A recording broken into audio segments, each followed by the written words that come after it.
2023 Dodge Charger Scatty Patty. All right, this is a 2023 without a wide body, which is pretty sweet because most of them come in, they're wide bodies. This one's a slim body or a regular body, whatever you want to call it, but it's still a 392, guys. And got the 6.4 in there, which is pretty badass.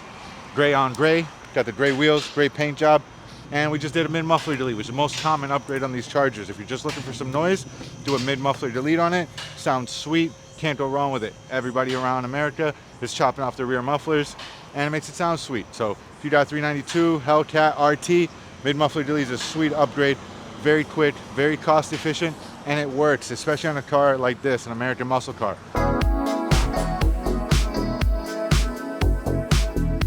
So if you're looking for a little bit more noise, the mid-muffler is definitely where it's at. If you want to spend a little bit more money, you can either delete the rear resonators or go big boy shit with a Borla Attack. Definitely where it's at. Our favorite system here at G Exhaust, and you can get them online at gexhaust.com. Also available Corsa, MBRP, AWE, all available at gexhaust.com. And if you're local, just stop by the shop, Davey, right here. And then you got Oakland Park over there on the other side. We're right down the street from the Hard Rock Hotel Casino, the Guitar Hotel. Can't really see his trees, damn trees, but we'll get a shot of the Hard Rock. Yeah, it's right there. You just see it. But yeah, right down the street from the Hard Rock. So if you got Scat Pack, you're looking for a system, Borla Attack is definitely our favorite solution for that. But if you just want to make some noise, like I said, mid-muffler delete, 2 quick chops on each side, 3-inch pipe preferably. If you're at the, you know, Chico's muffler shop down the corner, they're doing 2.5, not recommended. Make sure you ask for 3-inch piping on your Scat Pack, on your Hellcat. 2.5 is not the way to go. It will restrict the pipe. Standard size on these cars are 2.75.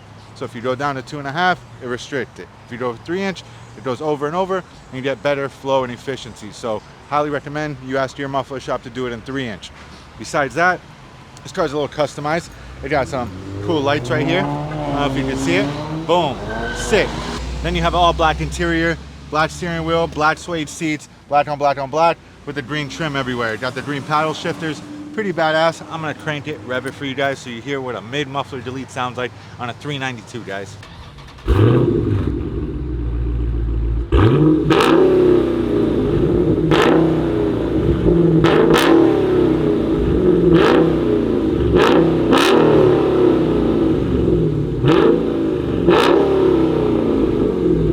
I don't think you could beat it for under 200 bucks. Sounds like a beast, sounds like a full cat bag, but it's not. It's just a $200 muffler delete, which is pretty sweet. Maybe a little bit less around other parts of the country, but in South Florida, usually around 180 to 200 bucks. Cannot beat it. Like I said, make sure they're running those clean welds and 3-inch piping. Highly recommend it for the Scat Packs 392s. On a V6, you can get away with 2.5, but anything V8, especially from Dodge, you want to run 3-inch. So next upgrade, like I said, cat back, highly recommended. And maybe an AFE air intake. You slap an AFE air intake on a car like this, it weights it up. Better throttle response, better gas mileage, better horsepower. You cannot beat an air intake for a V8. Also available at gexhaust.com, and we're running some crazy sales in store on the website. Check it out, gexhaust.com. G Exhaust, we out.